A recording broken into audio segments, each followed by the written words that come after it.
Kembali lagi di Bachelor Budal Cerita Horor.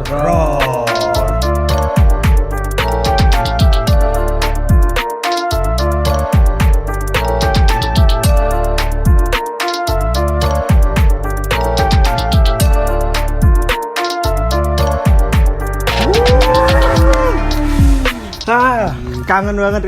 Kangen sih, ini udah lama banget yo. Iya, udah lama. Kasihan mereka yang udah ngirimin cerita. Iya. Maaf banget. Jadi kita kemarin ya ada sibuk. Iyalah, itu apa waktunya kita agak ketemu yo. Iya. Kayaknya kita terakhir take itu tahun 98 deh. Tepas Soeharto ya. Tepas Soeharto mungkin kena audio. Kembali lagi di Bachelor. Yang lain pada kerusuhan kita take podcast.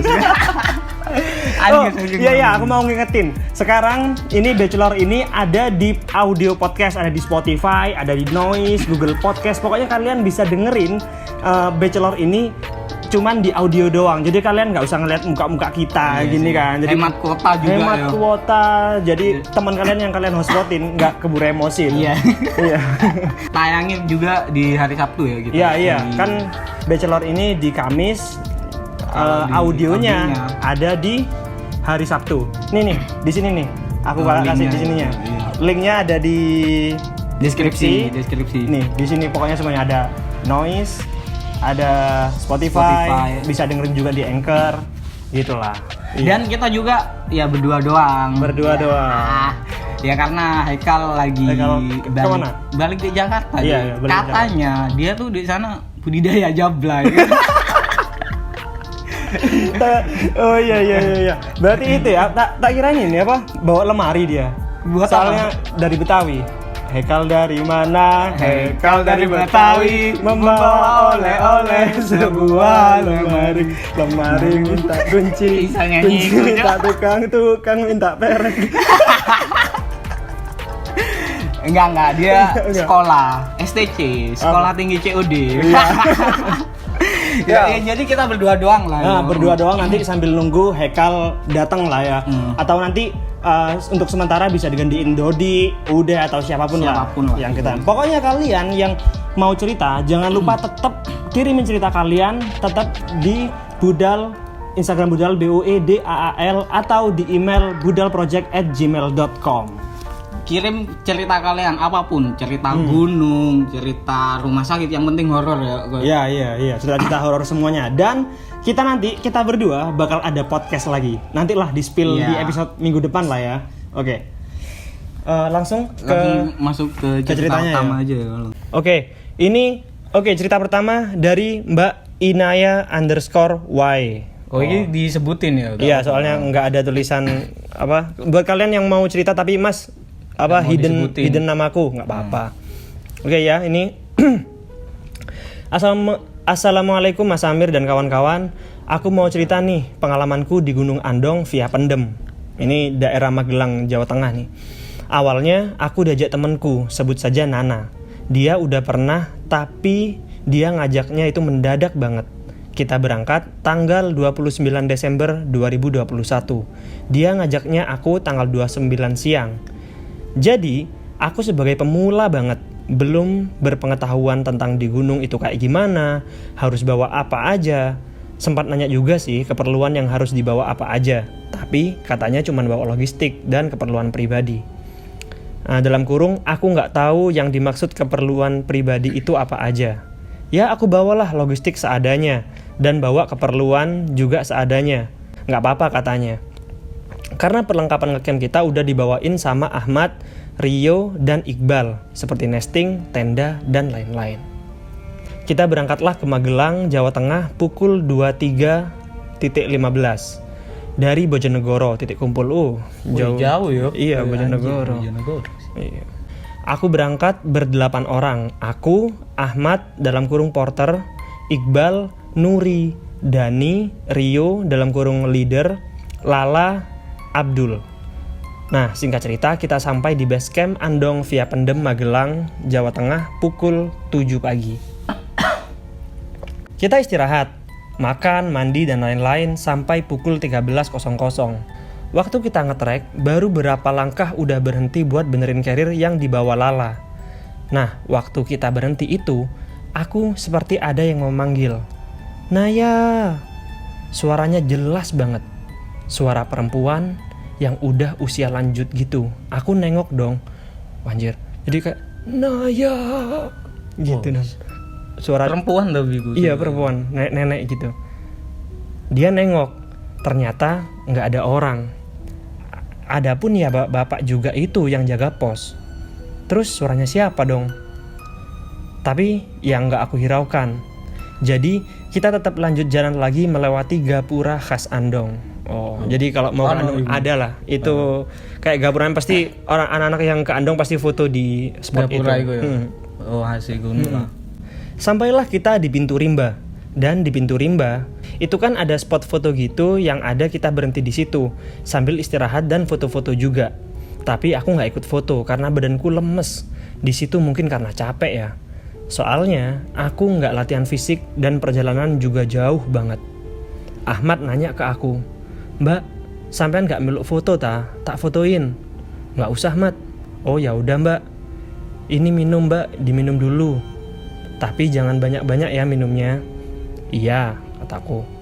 Setelah aku minum, kita lanjut nge-trek lagi. Di jalur sebelum pos 1, kita istirahat lagi.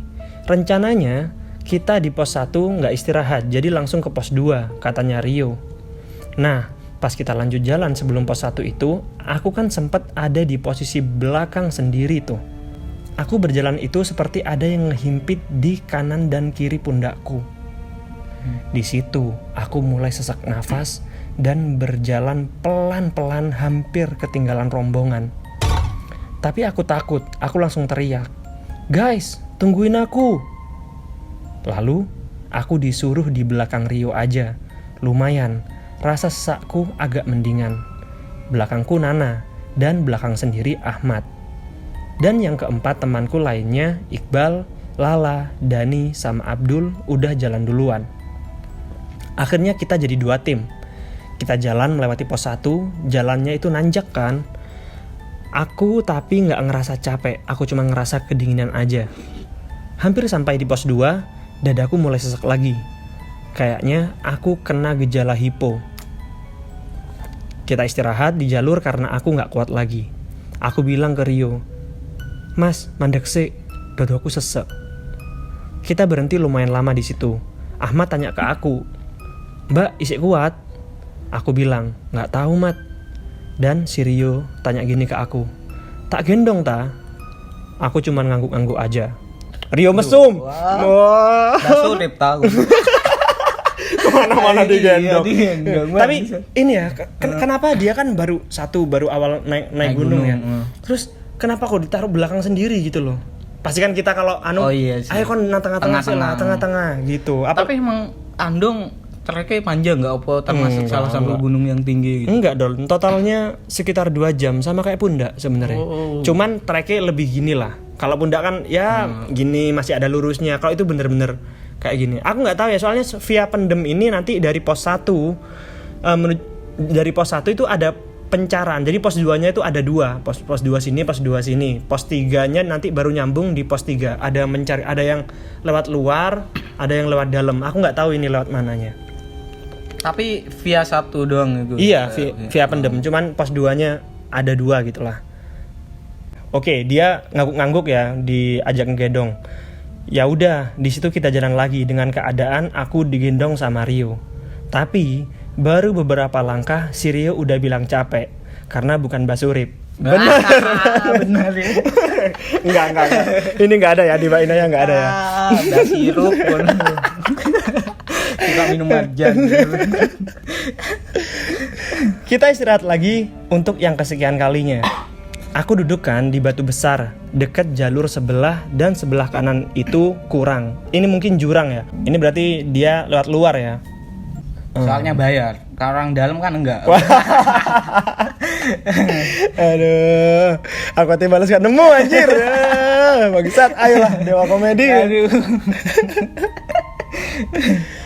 Oke, ini di sebelah kanan jurang. Kok sebelah kanan ya? Enggak tahu lah, aku pokoknya enggak tahu dia lewat yang luar apa dalam ya. Soalnya ke sebelah kanan, seharusnya kalau luar sebelah kiri. Enggak tahu, oke. Si Ahmad mencoba menghubungi tim Iqbal. Alhamdulillah di situ ada sinyal, meskipun sinyalnya cuma sedikit. Ahmad bilang, "Bal, nang di?"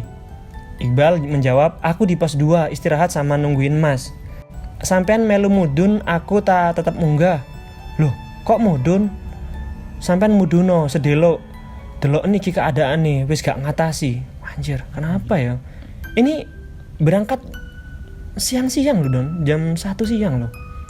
Ini Ahmad langsung ngomong, "Misal sampean mau lanjut, monggo. Nek ape melok mudun, tak antenin di pos 1. Iqbal terus menjawab, "Mudun ae Mas, munggah bareng. Ya kudune ojo sampai mencar-mencar, kudu bareng-bareng mudune." Akhirnya kita pun balik kanan. Kenapa kalau balik kiri? Nggak ada di PBB ya? Kita turun ke pos 1 sambil nungguin timnya Iqbal.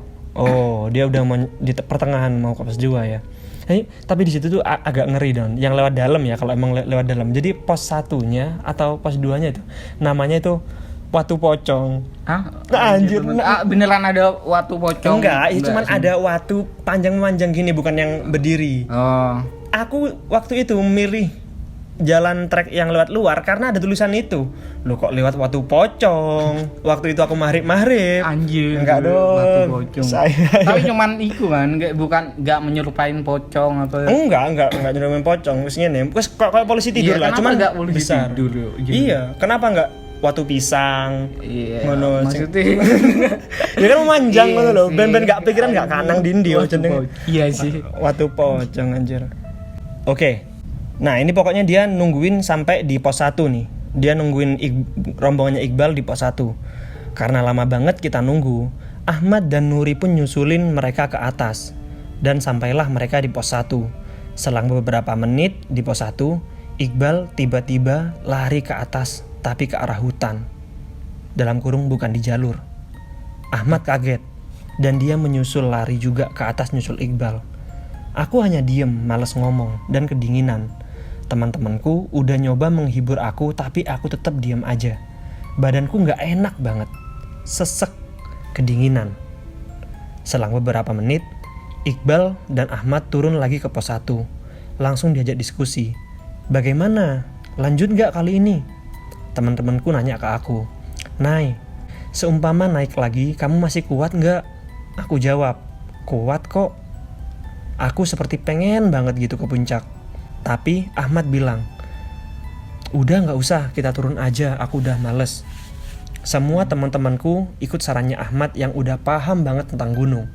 Tapi rada maksa gitu, meyakinkan Ahmad kalau aku gak apa-apa. Tapi Ahmad tetap kekeh pengen turun aja. Katanya sih gak mau ambil resiko kalau nanti aku kenapa-kenapa. Ya udah akhirnya kita turun. Gak berhenti di situ aja. Kita turun kan sekitar jam 4:30. Anjir, mulai jam 1 sampai jam 4:30. Gak nyampe puncak itu. Gak nyampe puncak, sampai pos 2 doang. Dalam perjalanan turun, Ahmad bilang, "Oh iya, aku lali lek saiki Jumat Legi." Anjir. Teman-temanku kaget dan pada bilang, "Oh iya, ada lusung pipinya." Wah. Jumat manis. Sorry. Aku sumpah gak bisa nahan. Ahmad emang bila nambah jodoh primbon kon mati. Dipas-pasin cuk. Enggak ada. Sorry. Nagih dong iku. Kenapa? Jumat lagi. Wah, Jumat lagi. Enggak nemu lagi. Enggak di soal Jumat manis ada langsung pipinya anjir. Gingsul kan. Harusnya guys dan apa lagi serem. Iya lagi horor. Sorry. Aku nggak bisa nahan aku, sorry. Udah lama gak ngejok. Oke. Ini aku ulangin lagi ya. Terus itu si Ahmad bilang kan, "Oh iya, aku lali nggak delok tanggalan. Lek saiki iki Jumat Legi." Dan aku tetap diam aja, nggak ngomong sama sekali. Masih dalam keadaan sadar kok, tapi malas ngomong aja. Sampailah kita di base camp. Kita menginap di base camp terlebih dahulu karena udah sore dan udah mulai mendung. Waktu kita duduk-duduk santai di base camp, Ahmad bertanya padaku, "Sampean mau ngerti opo Mbak?" Aku geleng-geleng kepala. Singkat cerita, di malam hari hanya aku yang bisa tidur. Makanya aku sempat terbangun dan keadaan sekitarku sangat sepi. dan tidak ada pergerakan sama sekali. Semua sudah tertidur pulas. Aku lihat jam di HP pukul 2.30. Base camp via pendem itu kan seperti gazebo gitu. Hanya tertutup tirai bolong-bolong seperti base camp pribadi gitu. Jadi dia ini ngecamp ya? Nginep di base camp. Nginep di base camp. Sebenarnya di situ tuh kayak base campnya tuh nggak kayak gunung-gunung di sini. Aku baru pertama kali tuh di Andong. Jadi base campnya Don itu banyak orang-orang jual-jual souvenir kayak mau ke Wali Songo loh. Oh, kayak gitu. Rame kan? Rame. Even bengi bisa malam iya, juga. Iya, di situ rame. ada persewaan juga. Jadi kita kalau mau ke sana itu sebenarnya nggak usah sewa-sewa. Situnya aja langsung. Yuk, lanjut ya. Oke, lanjut. Aku nengok ke arah luar BC. BC apaan? Base camp. Oh. Bunga Citra Lestari. Enggak kira banci. Aduh. Sorry. Aku nengok ke arah luar BC. Ada seperti orang berambut panjang tapi agak gimbal, berwarna hitam, ada putih-putih, dalam kurung seperti uban, terurai panjang banget, agak bungkuk, dan di tangannya ada tongkat kayu yang lapuk. Wih, aku ingat apa? Arjuna aku sih. Arjuna. Sing sosok sing kamu lihat loh. Iya. Arjuna. Anjir. Tapi dia tidak menghadap aku gitu. Jadi nggak tahu bagian depannya seperti apa. Dia berdiri tepat di samping Abdul, sebelah kanan, dan aku tidur sebelah kiri Abdul. Jaraknya deket banget sama si itu. Aku langsung memejamkan mata lagi. Badanku udah lemes. Aku nyoba bangunin si Rio pakai kaki aku, dalam kurung nyenggol-nyenggol kakinya. Tapi nggak bangun, malah kakinya Rio sangat kaku. Bener-bener gak ada respon sama sekali. Badanku lemes banget lihat itu. Lihat si sosok mungkin gitu. Iya. Aku baca sholawat Nabi terus sampai surat qiraah azan subuh datang. Aku baru bisa tidur lagi dan bangun belakang sendiri. Hehehe. Dan ternyata teman kita ada yang nyusul satu lagi dari Rembang. Sebut saja Sihab. Dia nawarin kita ke Dieng. Wis, deket emang. Jauh lah. Wah, anjir. Jauh di Wonosobo itu. Kalau dari Jogja, nggak tahu ya kalau dari Magelang ya. Kalau dari Jogja masih 3,5 jam. Kita diskusi dan kita mengiyakan. Sebagai ganti, kita gagal muncak. Kita berangkat pukul 10 pagi. Singkat cerita, kita sampai ke Dieng dalam kurung Kawah Sikidang pukul 15.30. Lama karena macet tahun baru. Dari jam berapa sampai jam berapa? Jam 10 pagi sampai jam 3:30 sore. Iya segitu. Emang nggak rezeki kita, udah capek-capek ke atas malah dapat kabut dan hujan deras banget. Ya kita cuma makan soto aja di situ. Setelah itu langsung turun, kita diskusi lagi untuk nginepnya kita di mana. Gak mungkin juga pulang dalam keadaan seperti itu. Nah, si Sihab punya temen di daerah Wonosobo. Kita nginep di tempat temennya Sihab ini. Tak kirain udah aman. Ternyata kata si Ahmad, kita masih diikutin sama yang di Andong tadi. Anjing. Dan Iqbal juga kesurupan kakek yang di makam dekat tempat temannya Sihab ini. Iqbal berkata dalam kurung saat kesurupan, kancamu sing dek mau loro endi. Maksudnya kancamu sing dek endi kancamu sing loro mau. Ngono maksudnya. Temanmu mana? Iya, anu lah apa bahasa anak apa mau deket Jawa Tengah gitu biasanya. Terus tangannya Iqbal menunjuk ke arahku. Dia berkomunikasi dengan si Ahmad. Setelah kakek-kakek itu keluar dari tubuhnya Iqbal, aku dikasih gelang etnik gitu. Gelang etnik. Tapi harus aku yang make. Dan sempat aku di kamar mandi ada pintu yang terbuka. Kalau kita melihatnya langsung ke arah tambak ikan belakang rumah teman Sihab. Di situ ada pohon. Aku melihat ada kuntilanak duduk di pohon itu. Anjir. Duh, jelas sih. Aduh. Aku tanya teman Ahmad, katanya dia juga pernah dengar suara kunti lagi ketawa. Cuk. Aku kaget dong, kok aku bisa ya lihat kayak begituan. Ahmad tanya ke aku, dalam kurung saat duduk-duduk santai. Ahmad tanya, Mbak, sampean peka tak sama hal-hal mistis? Aku jawab, aku sih kadang-kadang, tapi emang ada. Ayahku bisa sama Pak Likku juga bisa. Emang ente kadang-kadang ya. Iya, ente kadang-kadang. Ahmad, wala pantesan. Ada apa emang?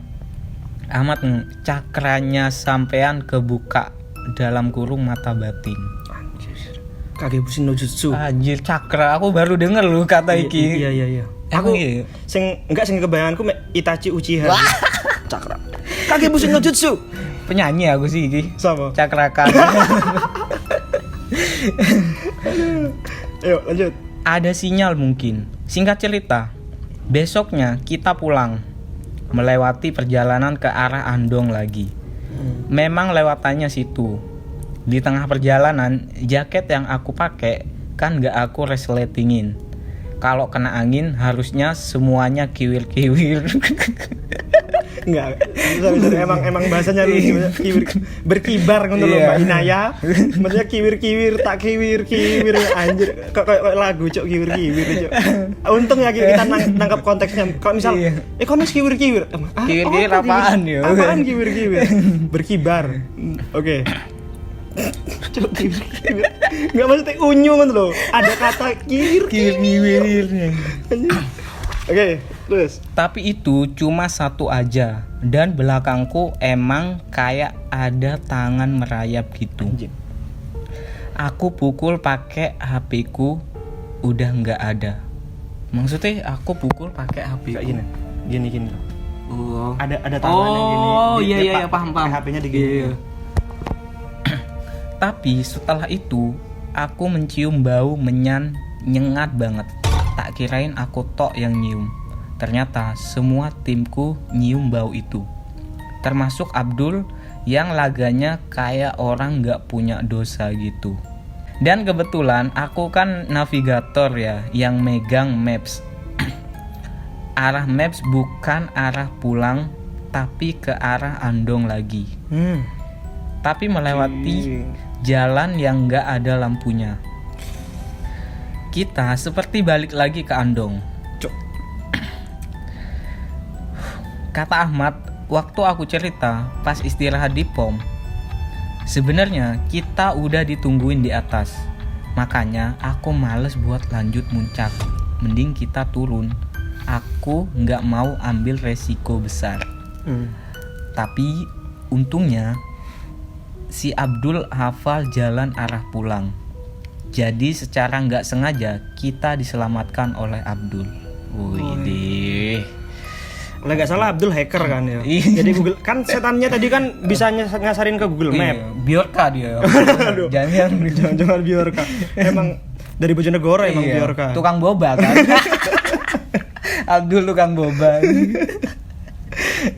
Oke, terus. Dan setelah itu kita sampailah di perbatasan Salatiga Magelang. Alhamdulillah di situ udah lepas gangguannya. Terima kasih mas-mas semuanya. Semoga ada yang bisa dijadikan pelajaran dari cerita ini. Maaf ya kalau ada salah. Semoga budal tambah maju. Amin. Amin. Assalamualaikum warahmatullahi wabarakatuh. Waalaikumsalam warahmatullahi wabarakatuh. Terima kasih Mbak Inaya. Udah bercerita. Semoga ada pembelajaran apa yang kita dapat dari ini? Apa ya? Persiapan kali ya. Iya, persiapan fisik sih, terutama karena kalau pas kita capek itu udah semuanya bakal kebayang deh. Semuanya akan pikiran kita tuh akan kemana-mana gitu. Dan kalian tahu kan kalau gejala hipotermia itu halusinasi. Oh iya, dia kayak Gejala awalnya hipotermia itu dari halusinasi. Jadi kita kalau kedinginan, fisik udah nggak ini. Jadi pikiran kita tuh fisik gini, kayak fisik kita tuh udah nggak bisa mengendalikan bahkan pikiran kita, bukan cuma tubuh doang. Pikiran kita nggak bisa kita kontrol udah. Gitu. Oh tapi ada catatan lagi Mir. Apa? Dari Baina. Oh iya Mas, Iqbal waktu kesurupan itu dia seperti orang silat gitu. Oh, Anjir. PSHT kan ya. Aduh, gak berani ngomen aku. Ya udah. Seperti orang silat. Tadi ya, kita urutin di Dari awal itu ya, kejadian di gitu. Di awal dia udah lemas duluan tuh. Udah lemas duluan. Tapi selambat-lambatnya ya kalau sampai dari jam 1 sampai jam 5 sekitar 4 jaman ya.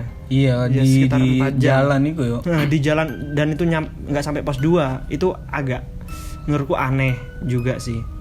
Tapi iki Mir, aku yang agak ambigu iku lho, yang katanya dihimpit tapi namanya kan dihimpit kanan kiri. Dihimpit otomatis kan. Iki kok di pundak dihimpiti. Aku Nggak tahu sih. bingung kayak iki Iya, dua-duanya gini loh Don. Ada yang apa sih apa satu. di Oh, ada kaki dua mungkin ya. Mungkin. sih. Kalau aku yang bingung dan tadi nggak ada kejelasan lagi adalah waktu Ahmad sama siapa itu yang lari ke atas loh tiba-tiba. Siapa itu? Ada Iqbal. sama-sama Iqbal tiba-tiba lari ke atas terus nggak ada keterangan aja. Ya mungkin Mbak Inaya silahkan di komen. Iya Kalau misal itu ngapain takut kelupaan. Oh iya itu juga. Apa Siapa ya? tahu tiba-tiba ke atas dia langsung nyanyi kau bidadari. Iqbal CJ. Bangsat. Dia iki kan menurutku mereka itu udah lengkap Mir, ada leader secara tim ya, kan secara Porter. Oh, aku baru ngeh nih. Ahmad itu porter dia. Nggak tahu ini maksudnya porter gimana. Tak kirain dia tuh porter yang emang ngebayar. atau emang temen aja yang pernah berpengalaman. Iki ada leader Rio. Leadernya justru nggak ngapa-ngapain Rio. Iya, ya mungkin dia yang paling tahu Don. Ya dia kan buktinya tadi waktu si Mbak Inaya lagi ini dia yang gendong. Emang dia perannya Basurip. Rio emang. Anjir, tapi terima kasih loh udah ngirim cerita yuk kita. Iya. Tadi menurutku yang paling serem sih ya mbah-mbahnya yang Nenek-nenek itu ya. Oh. Iya, itu suara nenek-nenek. Iya, sing manggil itu. Terus yang di base camp. Oh, yang ngikutin si Iqbal. Iya, yang sampai ke Dieng, sampai ke Wonosobo dia tetap ini. Tapi mereka abis ngapain? Maksudnya pastinya kan ada sebabnya ya Nah, gitu. tadi di pikiranku adalah karena Mbak Inaya adalah pertama kali naik gunung, mungkin dia head lupa bawa softtek, atau dia head tapi lupa ngasih tahu ke temennya, mungkin lo ya. Tak kirain ada itunya ya, ternyata nggak tahu, ini nggak ada kejelasan lagi. Ya komen lah kalau apa kejelasannya ya. Iya, tapi Mbak Inaya jangan kapok-kapok naik gunung, tetap naik sih, lagi. Kalau bisa habis gagal cari gunung-gunung lain lagi lah. Di Semarang juga banyak ya selain Gunung Andong. Tapi dia kan dari Bojonegoro, di Jawa Timur juga banyak. Tontonlah video-video kita. Video kita lah Iya, buat banyak. sebagai guideline apa? Iya. Jadi Jadi guide gitu. sebelum naik gunung pun udah tahu treknya ini berapa jam, ininya berapa jam, gitulah. Ya udahlah, mungkin itu aja kali ya yang bisa kita ceritain. Dan buat kalian jangan lupa untuk ngirim-ngirim cerita ke kita Ceritanya di mana, Don? lewat DM Instagram kita @budal BOEDAAL atau lewat email kita @budalproject@gmail.com. Bener banget. Ya udah segitu aja. Saya Amir Ahmed. Ramadan Said. Jangan lupa Budal.